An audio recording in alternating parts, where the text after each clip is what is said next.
Dale, Rogelio. Ok, bueno, pues como sabéis, aquí Evel y yo somos bastante fanáticos de programas de autoedición, por aquello que alguna vez hemos contado, ¿no? Que si quieres clavar un A mí clavo, no me pues metes en líos. sí, sí, a ti te meto que tú fuiste que me No, metiste también en este lío, así que te vas a chinchar.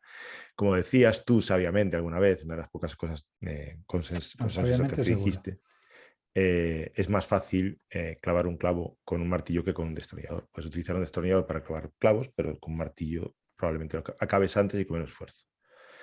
Eh, ya hicimos en su momento, ¿no? Una pequeña comparativa entre InDesign y Scribus para ver pues, por qué era interesante utilizar un programa de autoedición para hacer cuestiones profesionales.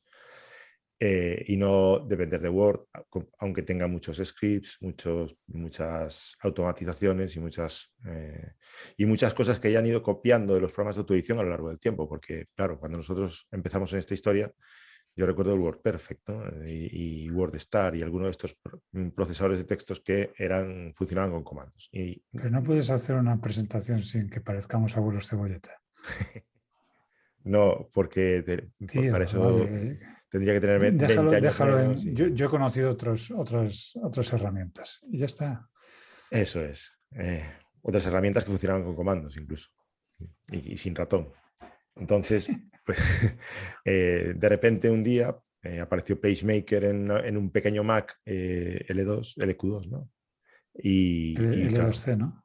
o L2C, eso, L2C. Y aquello cambió por completo la forma que teníamos de ver cómo se hacían las cosas de verdad en entornos profesionales. Así que nos hemos decidido a hacer pues, una pequeña simulación de cómo hacemos nosotros nuestras cosas con InDesign y con dos programas de autoedición.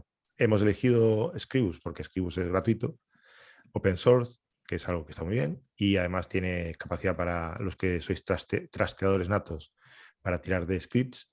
Y aquí yo, que soy un poco más analógico y con menos ganas de enredar, pues me decido por Affinity Publisher porque es una muy buena alternativa a InDesign con una licencia de pago único que desde que la hemos pagado, que me corrija Rafa Teresa, no hemos tenido actualizaciones de pago.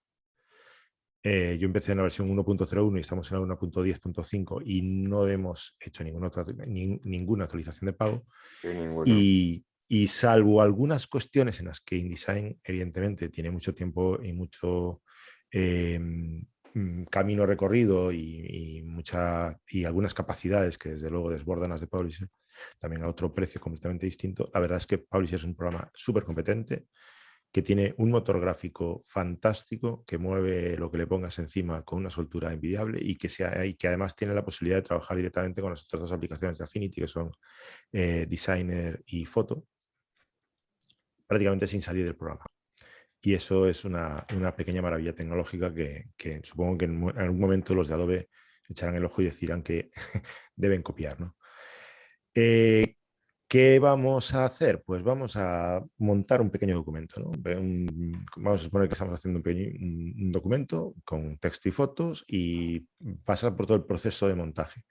Incluso, pues, sobre todo en las partes que yo creo que son más interesantes cuando se trabaja con esto, ¿no? Que son las partes de gestión de estilos, gestión de flujo de texto, gestión de imágenes y hasta qué punto podemos dejar un documento perfectamente ordenado y estructurado a prueba de todo tipo de trastornos obsesivos compulsivos y con un diseño gráfico medianamente decente para que se vea la diferencia entre trabajar con un programa de autoedición y un programa de procesador un procesador de textos como es Word, LibreOffice o cualquier otro, ¿no? Hemos establecido, vamos a compartir pantalla, pues esto es una inspiración directamente sacada de Avellán. Si Avellán puede utilizar el bloc de notas para hacer los temarios de los cursos, ¿verdad? Nosotros también podemos utilizar un simple documento de Google Doc. Vamos a pasar por estos pasos, ¿no? Vamos a un poco explicar cómo funcionan los programas. Rafa, yo creo que ya sabe perfectamente, Rafa Teresa, cómo funciona Publisher, que lo conoce muy bien. Pero bueno, para los que no los domináis, pues vamos a explicar un poco las características principales y cómo está distribuido el entorno de trabajo. Vamos a empezar a crear páginas y sobre todo páginas maestras para ver cómo podemos organizar nuestros documentos y a partir de ahí, bueno, pues iremos pasando por un poco por las herramientas más importantes en la parte de gestión de documento haciendo este pequeño índice de documento, ¿no? Nótese, perdona, Rogelio, nótese la ironía de estar hablando de un maquetado de texto con el Google Docs No, bueno, pero en es que pantalla. yo ya te dije que lo hacía porque era un pequeño homenaje implícito a Avellán, que nos hizo todo un curso de Mamba con el Con el temario bloc en de un blog de notas. notas, que me ha parecido tan inspirador que lo he copiado. Y pues nada, voy a empezar yo. Lo que vamos a hacer es, vamos a ir pasando por todos estos capítulos y haciendo lo mismo por una parte con Publisher y por otra parte con Scribus, ¿no? Y así vais viendo un poco las diferencias, como qué es lo que podemos hacer y lo que no, y cómo vamos funcionando. Bueno, esta es la interfaz de Publisher. Vamos a crear un archivo nuevo. Sin plantillas en ajustes preestablecidos, preestablecidos, un simple A4, ¿vale? Como habitualmente nosotros no trabajamos con páginas enfrentadas, vamos a quitarlo de páginas enfrentadas. Aquí, bueno, por supuesto, escogéis las características del documento que vais a crear y incluso definimos los márgenes iniciales, ¿no? Soy muy fan de dejar un poco más de margen a la izquierda que a la derecha.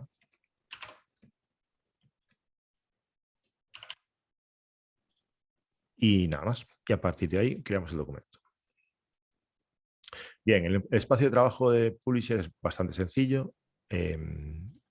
Tenemos una lista de herramientas a la izquierda, una paleta de herramientas, nuestros menús arriba, y a partir de aquí hay una serie de una barra de herramientas que, dependiendo de lo que nosotros elijamos, se va a ir configurando para hacer determinadas funciones. Las más importantes, esta de aquí, que controla pues, el marco y el flujo del texto alrededor de las incrustaciones que vayamos metiendo, ¿vale? La opción para activar la vista previa del documento que vayamos creando, la rejilla, la gestión de todo lo que tiene que ver con elementos de ayudas a la situación de documentos. Y después las paletas que tenemos alrededor, por supuesto, bueno, algunas vienen, este es mi entorno, yo he ido añadiendo cosas que probablemente no, si lo instalas Publisher no tenga la primera vez. Todas estas paletas que veis aquí alrededor, que son todas doqueables, salen del menú Vista Estudio. ¿Vale? Aquí tenéis todas las paletas que son desplegables. Cada una de estas paletas hacen cosas que evidentemente controlan aspectos del funcionamiento del programa para determinadas opciones. Por ejemplo, pues las de párrafo me van a permitir ir colocando todas las opciones de párrafo que son aplicables.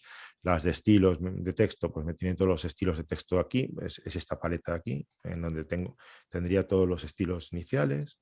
La paleta de estilos de carácter, todas estas se activan y se activan en la ventana en el menú Vista Estudio. ¿Qué más cosas interesantes? Bueno, por supuesto tenemos una regla de la cual podemos utilizar para sacar guías y poder, digamos, ajustarnos a las guías y a las reglas al momento de realizar operaciones de edición.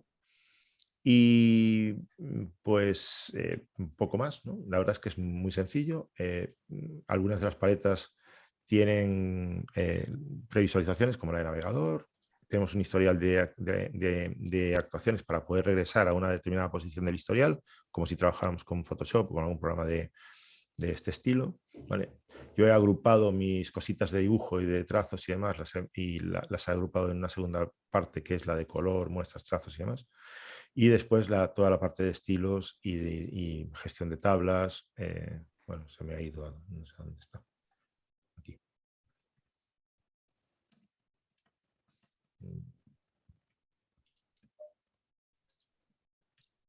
Tabla. Ah, aquí está. Bueno, sí, claro, es que aparece, no hay ninguna tabla seleccionada, por lo tanto no tengo nada que ver. Bueno, todas las opciones para gestionar la tabla estarían aquí en su sitio. Si necesito en un momento determinado la puedo desbloquear, ¿vale? O la puedo volver a agrupar en la parte en la que necesite que esté colocada. Y creo que de interface, la parte fundamental de cómo está distribuido el entorno de trabajo está explicada. ¿Qué ¿Qué vamos a utilizar muchas veces? Pues la previsualización de páginas y las páginas maestras para ir asignando a cada página o a cada rango de páginas una página maestra. Y después, por supuesto, todas las herramientas que están aquí escritas. El cursor principal, que es el cursor de selección, ¿vale? Con el que seleccionamos objetos. El cursor de edición, que es un cursor que se utiliza pues, para determinadas operaciones de edición de objetos, por ejemplo, para las splines. Ya veis que en el momento en que selecciono este nodo, la herramienta del cursor de nodos, ha cambiado la paleta de arriba para adaptarse precisamente a la edición de nodos. Y después, pues, esta herramienta que nos sirve para crear cuadros de texto, la herramienta que nos permite crear tablas, la herramienta para crear dibujos y splines. Esto es para un texto decorativo que nosotros prácticamente no vamos a utilizar prácticamente nunca. Para crear marcos de imágenes o para simplemente insertar imágenes, ¿vale? O para insertar formas predeterminadas que después podremos editar en contornos, rellenos y demás. Y de aquí las herramientas de mano y de lupa, pero que gracias a Dios en este programa podemos hacer zoom con control más la rueda del ratón y podemos movernos con el botón central del ratón. Podemos hacer paneos con el botón central del ratón. ¿Vale? Paneos. Dejemos los encuadres para el qué. Eso, encuadre. Preferencias. Edición, preferencias. ¿Qué parámetros tenemos en preferencias que podemos, con los que podemos forzar o con los que podemos cambiar o que podemos ajustar? Pues en principio que sean reseñables y que, digamos, para un nivel inicial se le pueda quitar partido. En la interfaz de usuario podemos cambiar el estilo de la UI entre oscuro y claro, ¿vale? Yo creo que estaba la opción de hacer zoom con la rueda o simplemente hacer que la rueda sirva para avanzar y retroceder en el documento, pero ahora no encuentro dónde está esa opción. Y bueno, en rendimiento podemos ajustar cuánta cantidad de RAM queremos que utilice el programa, ¿vale? El número de deshacer que queremos utilizar, la calidad de la vista, que yo creo que esto es importante, y sobre todo si queremos utilizar el procesador gráfico de la tarjeta o si queremos que sea más bien tirando si tenemos un procesador normal, pues que utilice el procesador normal.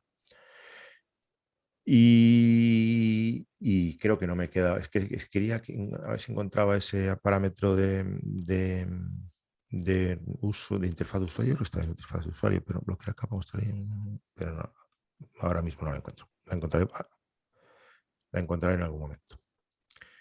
Bueno, y esto es un poco un resumen de cómo funciona este programa. Evelio, te toca. Venga, vamos allá. Me agarro la pantalla. Tengo la pantalla tuya. Y comparto la mía. Antes de nada voy a ver si tengo algo que no pueda verse ahí. Yo supongo que no. Vale, pues Scribus. Ya lo tenía ahí lanzado. La primera cuestión es que es un software open source. Eso quiere decir simplemente que si queréis trabajar encima del código, sois muy bienvenidos y cualquiera puede aportar o modificar o adaptar el software a lo que necesite. Si no queréis modificar todo el software, podéis incluso trabajar con plugins, con los scripts que pone aquí, programados en lenguaje Python, que es relativamente sencillo interactuar con los elementos del programa. Por ejemplo, para importar de forma directa datos desde una localización remota, como puede ser textos, tablas o fotos o lo que sea. Además de para modificar cualquier elemento que hay o para enriquecer cualquier elemento que hay. La interfaz es también, casi todos los programas de maquetación van tendiendo a unificar, si no las interfaces, los criterios. Arrancamos siempre desde la elección de, podemos no hacerlo, como veis aquí, pero arrancamos siempre desde diálogo de un nuevo documento, plantillas, abrir los existentes o abrir los últimos que tengamos utilizados. Y siempre lo primero que tenemos que definir, pues en este caso, cuando arrancamos con un documento en blanco, como decía Rogelio, podemos trabajar a página sencilla o con páginas enfrentadas, tamaños, orientaciones, todas los parámetros habituales en cualquiera de estos software. Como son programas pensados más para imprenta que para impresora, pues puedes trabajar con, evidentemente, los formatos mínimos, digamos, comunes, pero después, sobre todo, trabajas con el formato personalizado como te dé la santa gana. ¿Veis que